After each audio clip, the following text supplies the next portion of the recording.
Il disait, ce qui sort de l'homme, voilà ce qui souille l'homme. Car c'est du cœur des hommes que sortent les desseins pervers. Le cœur de l'homme s'emplit de mauvaises pensées dès le moment où il est conçu. Marc 7,20. Supposons que le cœur de l'homme soit constitué d'un verre plein à rabord d'un liquide sale, à savoir nos péchés. Que se passera-t-il si l'homme bouge d'avant en arrière?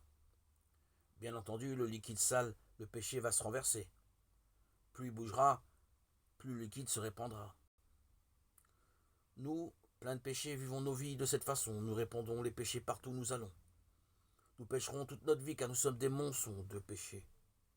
Le problème, c'est que nous ne réalisons pas que nous sommes des monceaux de péchés et des graines de péché. Nous sommes pleins de péchés et avons les péchés dans nos cœurs. Voici ce qu'est un homme. Cet amas de péchés est prêt à se renverser. Le péché de l'homme est de penser qu'il n'est pas pécheur naturellement, mais que ce sont ceux qui l'entourent qui l'amènent à pécher, et que ce n'est donc pas sa faute. Ainsi même, s'il commet un acte de pécheur, il pense que tout ce qu'il a à faire, c'est de se laver proprement. Il continue à le laver pendant que ça se renverse, en disant que ce n'est pas de sa faute. Même si nous l'avons lavé, ne pouvons-nous pas le répandre à nouveau? Nous devons continuer à le laver, et le laver sans cesse. Puisque le verre est plein, il se renversera à nouveau. Ça ne sert à rien de laver l'extérieur. Nous pouvons laver l'extérieur aussi longtemps que bon semble à notre moralité. Ça ne sert à rien tant que l'intérieur est plein de péché. L'homme n'est tellement plein de péché que son cœur ne se videra jamais, quelle que soit la quantité de péché répandue sur son chemin.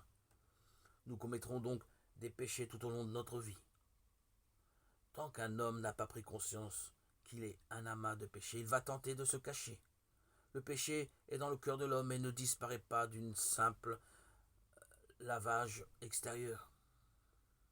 Il en renverse un peu et l'essuie avec un balai, une serviette, une couverture. Il persiste à croire que s'il l'essuie encore une fois, tout deviendra propre. Mais cela se renverse éternellement. Combien de temps pensez-vous que cela va durer? Cela durera jusqu'au jour de votre mort. Les hommes pêchent durant toute leur vie. C'est pourquoi nous devons croire en Jésus pour être sauvés. Et pour être sauvés, nous devons nous connaître nous-mêmes.